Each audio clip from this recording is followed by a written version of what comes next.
Hey, everybody. I hope you're having a fantastic day. I'm Dan, and I'd like to introduce my co-host, Alan. Hello. Hey, Alan, how are you doing today? Doing fine. I've been under the weather with a cold. I don't think it's the plague, but it could be. I hear it's very close to the plague, and that's why we're not in the same studio today, because I don't want the plague. Well, I thought that 1,200 miles would probably be good enough, safe enough. That's a good enough buffer for me. Well, for most of you that tuned into this today, you're probably here because it's our deep dive into the Jack Reacher TV show, books, the genre, Jack Reacher himself. And for those who don't know, Alan is a huge fan of Jack Reacher. He has a signed copy of all the Jack Reacher books. And he walks around and he walks around town pretty much in his tight T-shirt, jeans, and jack boots, looking for trouble since Alan has read that series. So pretty much he's basing his entire persona now on Reacher, and that's exciting in itself. But Alan, we're going to hand it off to you. Tell us first off what you thought about the Jack Reacher television show. Well, I was very happy with it. And I thought, well, I'll just watch an episode or two. And the next thing I know, I watched all 8 episodes. And it was just so good, I couldn't stop watching it. It was very close to the books, the character's look and the way he acts. I mean, it was just great. I liked it too. I thought it was really cool. I thought he actually looked like the kind of guy that could beat people up. Yes. Yeah, his physical presence is amazing. I thought, and his acting was good too. So I also liked the show. And how many shows was it exactly? Was it 7 or 8? Was it 8 shows? 8 episodes, yeah. Yeah, it's not for kids. Lots of violence. Right. And, horrific killings. Oh, the killings are horrific. Oh.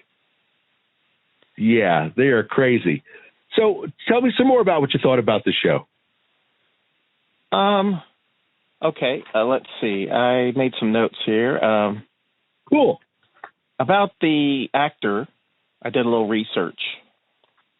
And, I agree. He was very good. He had the presence, and he looked like if he punched you once in the face, that'd probably be it. That'd probably be enough. You'd be done. Isn't he like 6'5", the guy? Yeah. Well, in the book, he's supposed to be 6'5". I think he's probably close to that, yeah, in real life. What's the actor's name? Alan Ritchson, or Cason. Yeah, he was a good cast. He's going to be good. And I hear they've already green-lighted season 2. Yes. And which is really cool. They keep asking him in interviews, Alan Ritchson, what book would he like them to adapt for season 2? Because supposedly, and he says this in many different interviews, that he's read all 26 Jack Reacher books. Wow. Which is impressive. And he says he thinks it should be Die Trying, which is the next... the series is based on Killing Floor, which was the first Jack Reacher book. And then I think it was like 89 when that came out. 88, somewhere in there. And then he thinks that it should be the Die Trying. Well, I read that book, and 90%, a good deal of the book takes place of him being trapped in the back of a loading truck, and he's trapped in there. And I thought, I don't think that would be a nice 8 episodes of him trapped, and half of those episodes. I know the last 100 pages of the book were just fantastic, but the first 300 pages were just waiting for basically for things to happen. And I kept thinking, where is Jack Reacher? I kept thinking, what the fuck? I mean, that's why I'm reading the book, right? But he was just sort of trapped, and all these other things are happening around him. And then, of course, he gets back, at the end. But then now I'm reading the third book, which is Tripwire, and that one is very close to me as far as being close, to the first 8 episodes. where he, Okay. he sort of has an affair going with one of the female characters, and that's definitely what's happening in this one. And I could see them wanting to try to copy the success of the first, season. So I could see them doing the third book because it's way more. You got the same sort of tight knit characters that you had in the first season that they could follow up on. There's definitely a formula to this. It's like an old Western. The stranger rolls into town. There's problems. He fixes those problems. The local girl's into him, but he really can't settle down because he's a loner that must continue on the road. And he wraps up the problems and off he goes. Have I got it right? Oh, yeah. And I wanted to eventually read just part of the introduction that's in the first book. It's the first Killing Floor, it's called. And that was the first Jack Reacher book that came out, like I said, like 1989 or so. Anyway, I just now looked, because I haven't read that book, and I looked at my paperback, and it has a brand new introduction from 2012 or something is when this edition came out. And it was just fascinating. It's like 15 pages of Lee Child saying how he decided to write books and how he decided to write this character. Tell us about that. Tell us about the fascinating part. Okay, I got 6 parts here I wanted to read, if you have the patience. The first part is a little longer, but the rest of them, and I'll stop after each part, and then we can discuss, and then you can tell me when you want to go to the next part. Okay, here we go. Okay. And it's written as if Lee Child wrote it, as he did. All right. Jack Reacher, Lee Child. Jack Reacher made his first appearance in print on March 17th, 1997. Okay, I was way off on that one. Had the wrong date. Okay, St. Patrick's Day, when Putnam published Killing Floor in the United States, which was Reacher's and my debut. But I can trace this and the book's genesis backward at least to New Year's Eve, 1988. Okay, that's where I came up with 1988. Back then, I worked for a commercial television station in Manchester, England.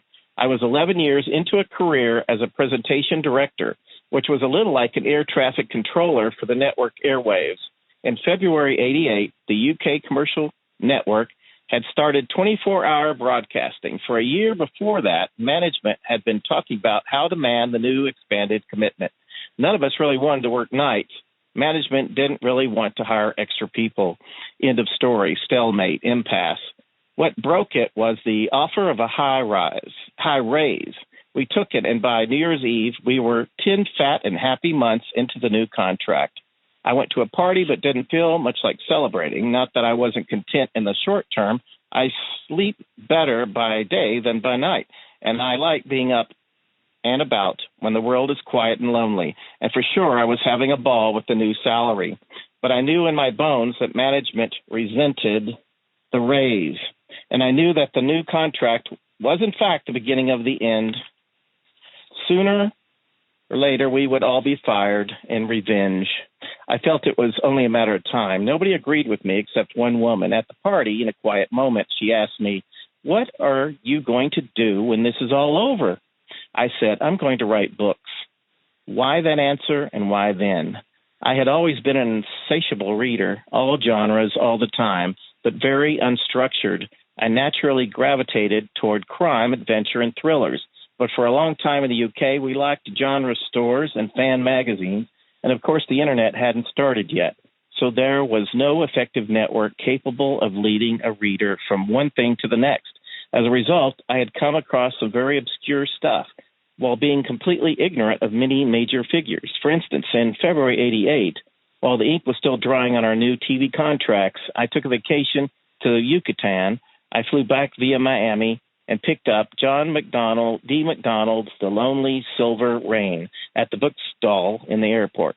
I had never heard of MacDonald or Travis McGee. I read the book on the plane back to London and loved it. I thought, I wonder if it's part of a series. I was back in the States at Easter that year and bought every McGee title I could find, which added up to about a linear yard's worth.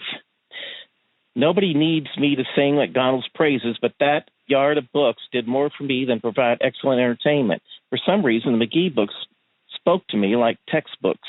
I felt I could see what MacDonald was doing and why and how, as if I could see the skeleton beneath the skin. I read them all that summer, and by New Year's Eve, I was completely sure that when the axe fell, I wanted to do what MacDonald had done. I could stay in the entertainment business, but work for myself in the world of books.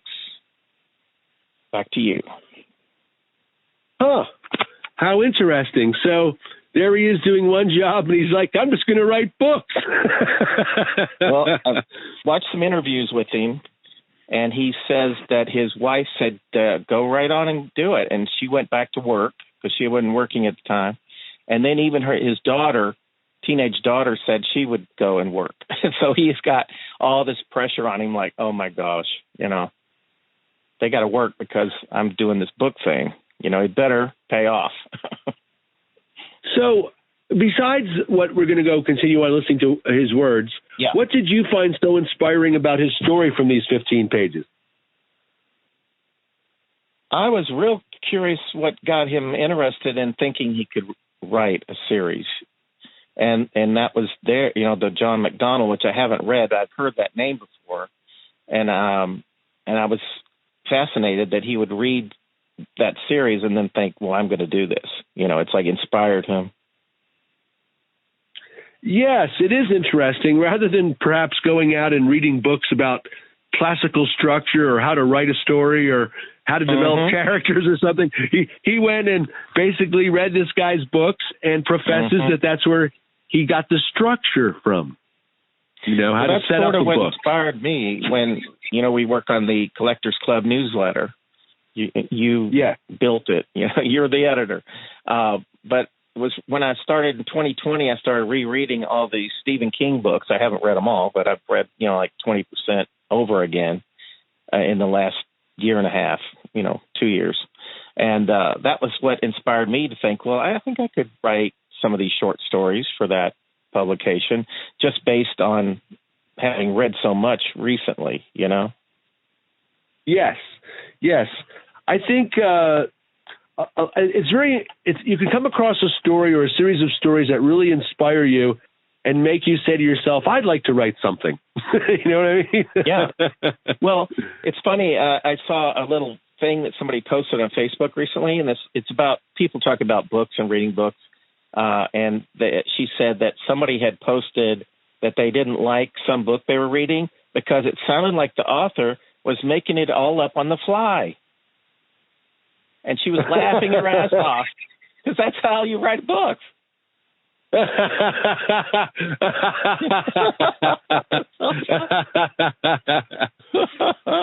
That's funny. All right, well, let's continue on. What more do you got?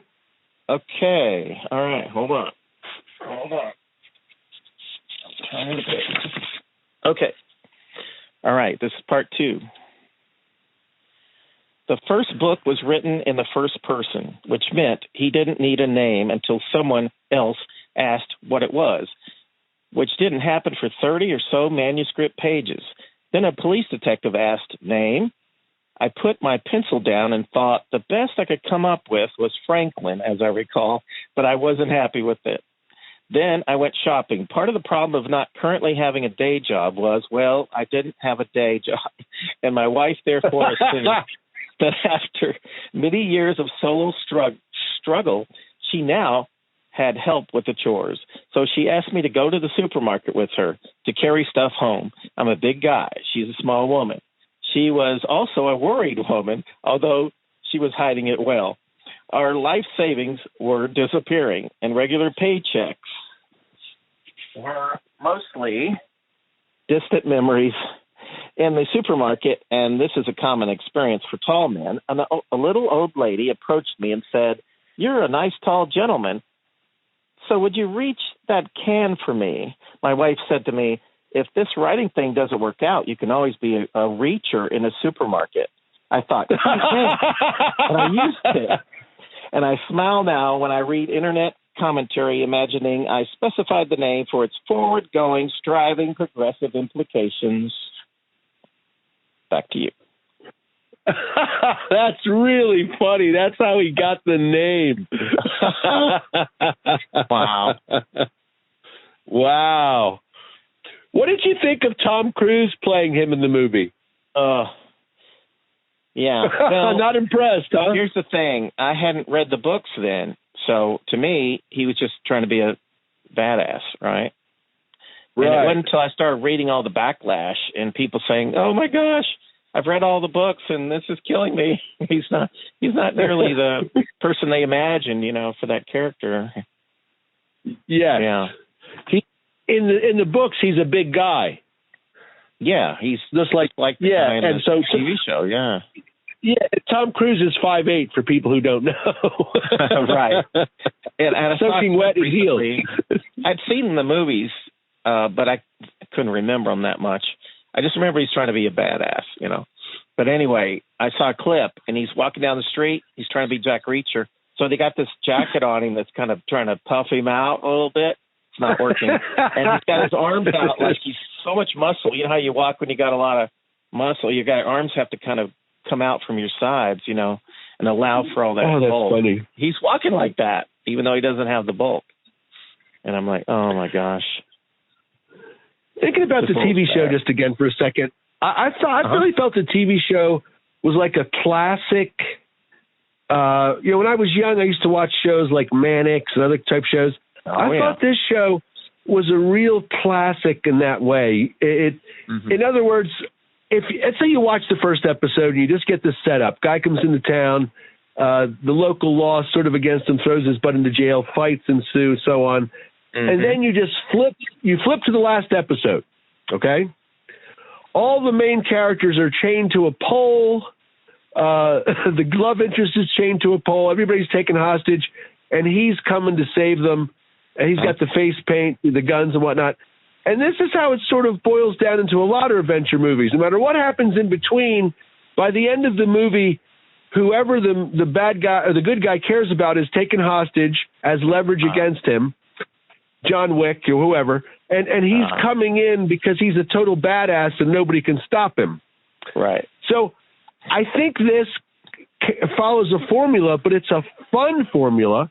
And I liked that about it. It was like watching an old friend, this show, believe it or not, for me. I thought, in other words, it delivered exactly what I expected it was going to be. And the only difference in the cliche is that Lee Child says that he understood that was the case in most, movies and books and whatnot, except in his. So he made it be that the hero is also a son of a bitch. So you've got Goliath against Goliath instead of Davy has to defeat Goliath, Oh, yeah. Okay, that's cool. So that's how he sees it. I see.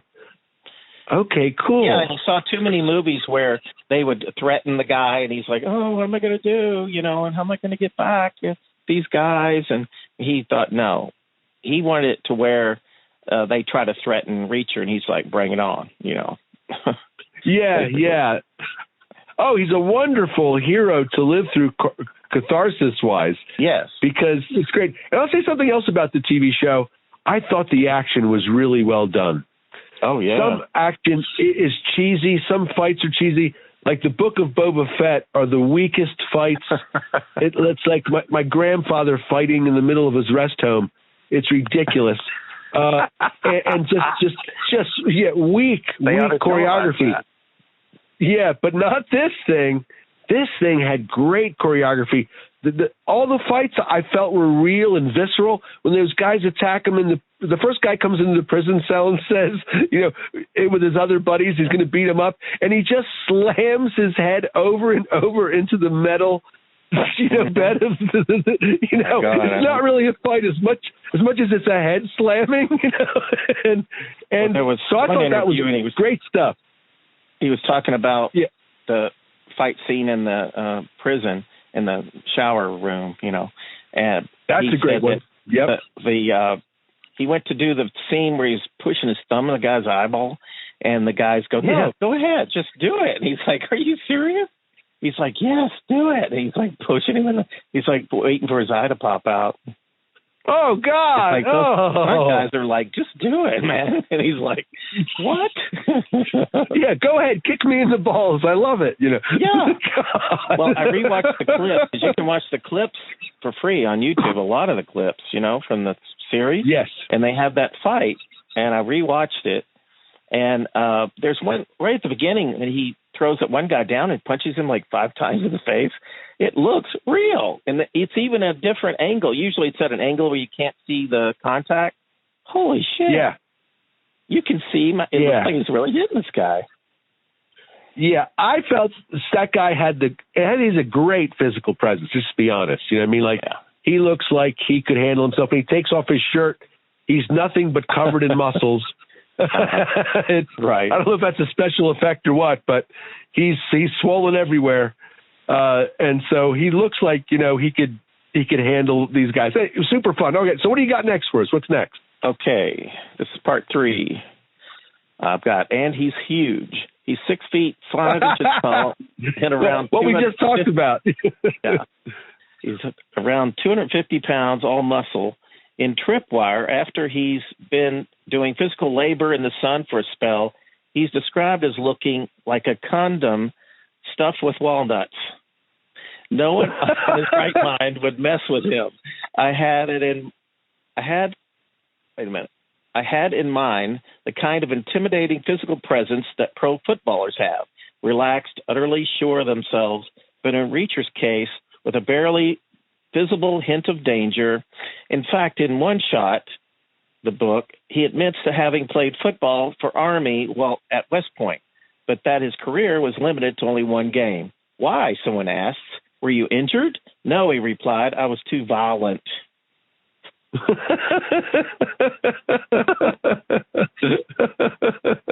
Oh, my God. You know, in high school, I played one play of football. I tried out for different sports thinking I would do different things, and I went out for football, and they put me in the pads and everything, you know, and I'm against this guy who's like 200-some pounds, and I'm about $120. And the guy actually ran over me, like his feet pressed into my stomach and my chest and my face. he just ran over me like I wasn't there. And so they blow the whistle, you know, the play's over, and I'm just lying there crushed like a leaf. They have to drag me off the field because I can't get up. Oh my God. Yeah. Basically, I was just a doormat. Anyway, that was my football career. So, yeah, there's a special breed of big person who can successfully play contact sports. Yeah. I'm not one of them. Well, I played from 5th grade to 11th grade, and all I did was get beat, you know, destroyed most of the time and run over just like you said. You're not a big person. You know? You're not I'm big at all. How is it? I weighed 130 pounds. And you're playing football? And I was getting destroyed, yeah. Oh, my gosh, you're out of your mind. I remember we're getting sidetracked here. Okay, you're right. All right, go on now. Go on. Okay, part 4? Yep, part 4. Okay, part 4. I'll get the one. And I thought it would be interesting to reverse the paradigm in terms of physical vulnerability. Usually, a book's hero comes up against people he needs to be afraid of. What if I ask myself the hero is the toughest SOB in the valley and others need to be afraid of him? In my 4th book, Running Blind, an FBI agent called Blake threatens to leak Reacher's name to a violent psychopath called Petrosian. Blake thinks it's an effective motivator, and in real life, in most books, it would be. But Reacher just says, look at me, Blake, get real. There's maybe 10 people on the planet I need to be scared of. Extremely unlikely this guy Petrosian happens to be one of them. Oh, that's great. Oh, man. Oh, that's funny, man. That's funny. Oh. All right, so that's who Jack Reacher is. That's great. That's great to have him so defined like that. I didn't realize that was who he is. That it's fascinating. You're right. Oh yeah. Well, one thing when I was growing up, the big star badass was supposed to be John Wayne, right? But after a few movies of watching John Wayne, I'm like in my teens or younger, And I start thinking, wait a minute, how does he know everything all the time? Like in the Green Beret movie, he just keeps walking around going, don't do that, do this, and let's go here, and let's go there, and he's always right. And I thought, nobody's always right. Nobody. I'm like yelling at the screen. I'm like, how does he know everything? Yeah. But this guy seems to know everything because of his experience. You know, I have something to back up his reasoning, you know? Yeah, a lot of times we have to take for granted and suspend reality, and we do that as, you know, the audience is. And, of course, you and I are fans of stuff. Like, we're not here to hate Reacher, and we're just glad to have found something to love, frankly, because it is a great series compared to many things that are absolute trash. This is really good. Like, the people who produced this really tried their best to make it about this guy. You know what I mean? And of course, with most stories, the journey is the fun part. So I thought this had a really fun journey itself. And, you know, so this guy is also Aquaman on some TV show, like into the DC universe, isn't he? Yeah, supposedly he was like on some show that just Aquaman was just a part of. And everybody loved it, so they decided to give Aquaman like his own series or something, and then they picked someone else for the series. Holy That's the way I smokes! understand it. I mean, I didn't watch any of it. That's the way I understand what happened, because he didn't get it. Well, that's how it goes.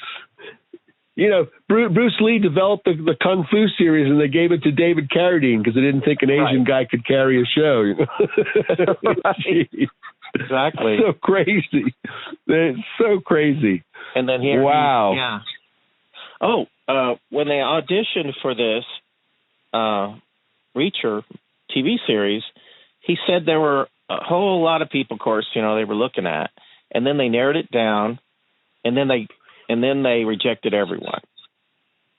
And then he thought, okay, so that's over with. And then 3 months go by, and then they call him back, and then he goes back in. He had to audition multiple times.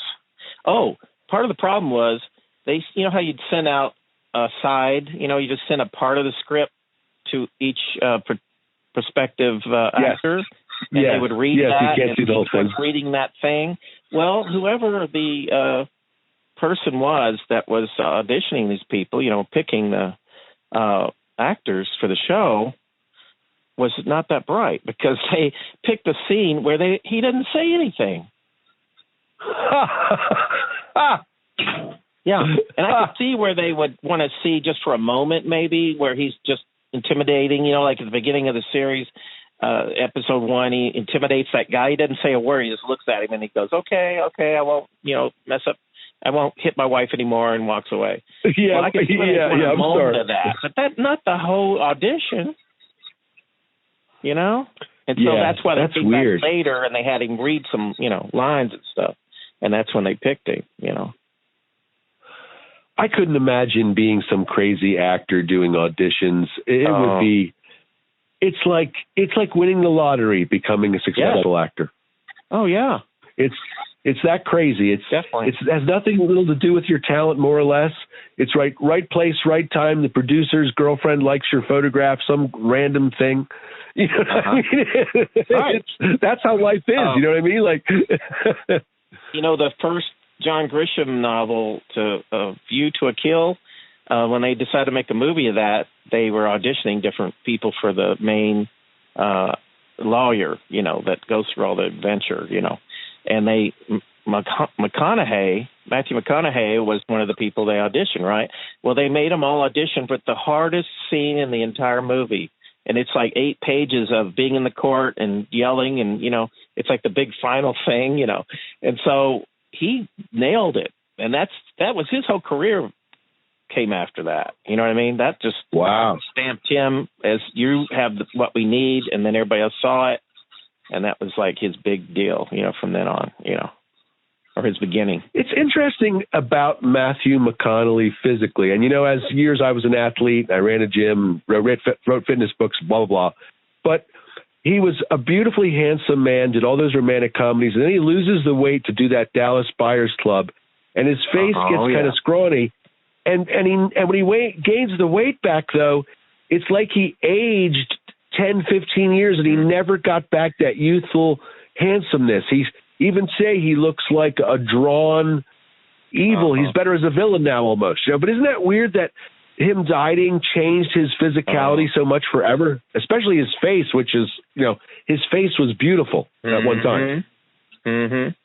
That reminds me of the, the guy that played all the Batman movies, the recent ones, the series.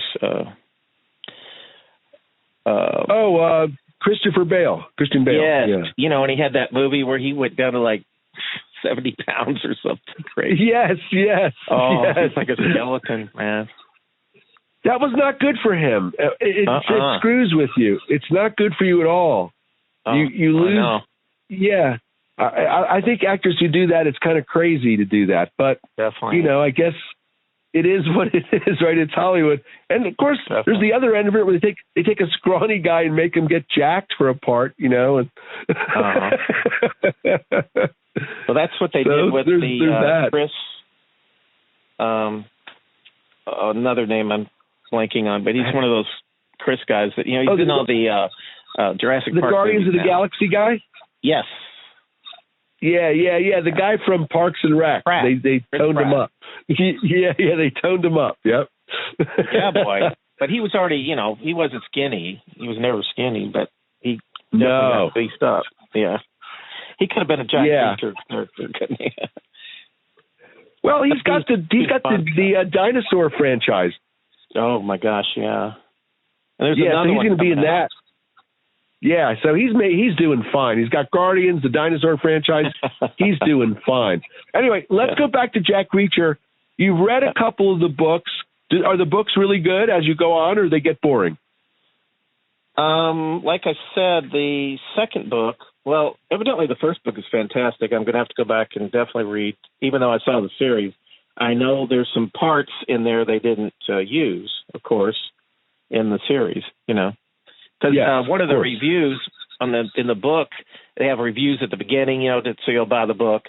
And one person said, "Oh my God, that airport scene!" And I was like, "Okay, I don't think we saw that I remembered." Okay. So there's a lot more in the book, but anyway, I think that book was supposed to be really, really good. So then the second book, Trying, was the one where I'm like, nah. Halfway through the book, I'm like, it's okay, but it's not what I expected, And then he just kicks ass the last third of the book, and it's like, okay, all right. But before that, I had read the book Persuader, and it was good. And he's like a bodyguard, or he's pretending to be a bodyguard to watch this guy, and he's at his huge mansion and all that. And it was good. And if I remember it, then it's good. You know what I mean? And I remembered it. How many have you read? I'm about to finish the third one. I read Trying, Persuader, and I'm almost done with Tripwire, which so far is the best one because it's been good the whole book. Cool. Okay. Yeah. What do you now? His storytelling style, as he's writing the books. What do you like about it? It just rolls along as an adventure, interesting characters, all of the above. Well, what do you got going on?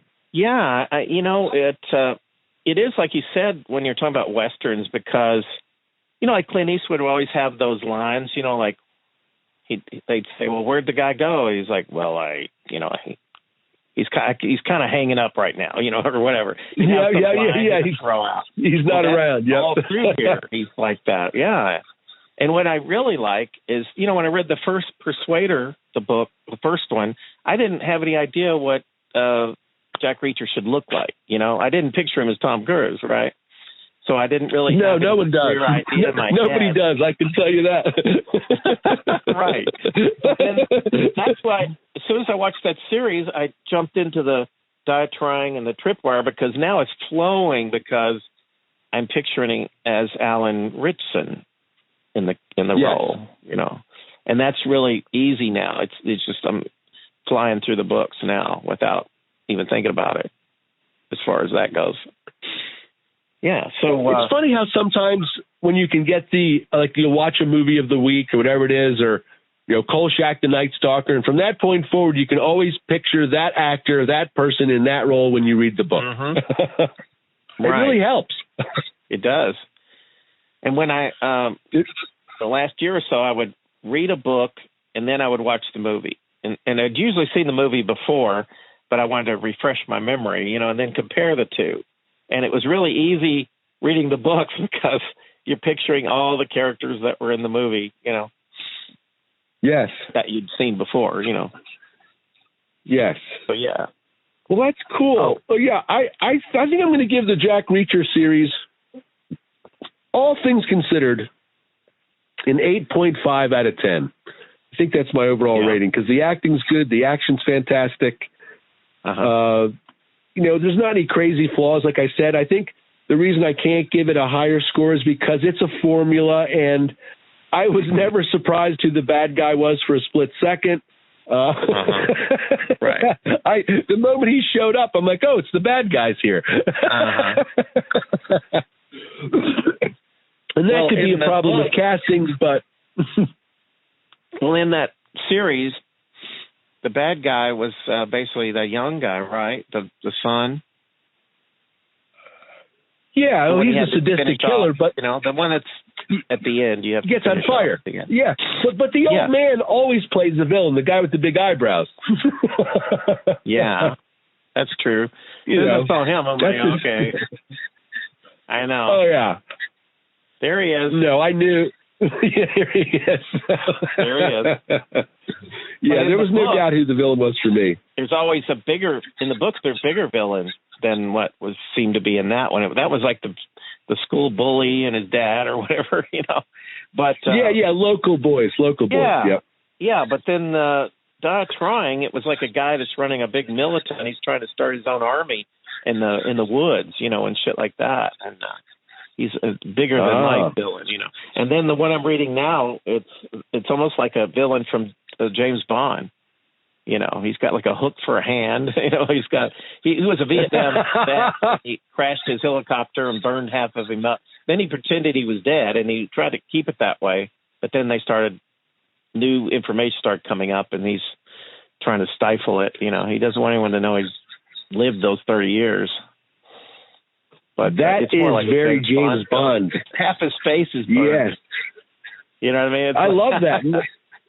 I love it. It is very James Bond. And the better the villain, the better the hero. Yeah. That's true. Yeah, that's fantastic. Yeah, that's cool. That's really cool. Complain, these woke people or whatever I want to call it. They complain about everything, and they were saying some of these things. It's like, well, the guy was too evil, and so we had to ban the books because he's so evil. And then they're like, oh, I know what it was. Robert McCammon, who I've been reading all his novels, and one of his books was Boy's Life, and it's like a guy growing up kid, and it's almost like you're there in the 60s, and you're growing up with the kid and all this stuff. And it's really well written. But there's a couple of bad guys, and they're doing bad things, right? So the schools go, well, we've decided not to let the kids read this anymore. But they let him go to these different school boards and defend the book. And so it's on YouTube, these little clips where he goes up and does his little speech, and he says, well, they're bad. That's why they're doing the bad thing. I'm like, come on. Come on, man.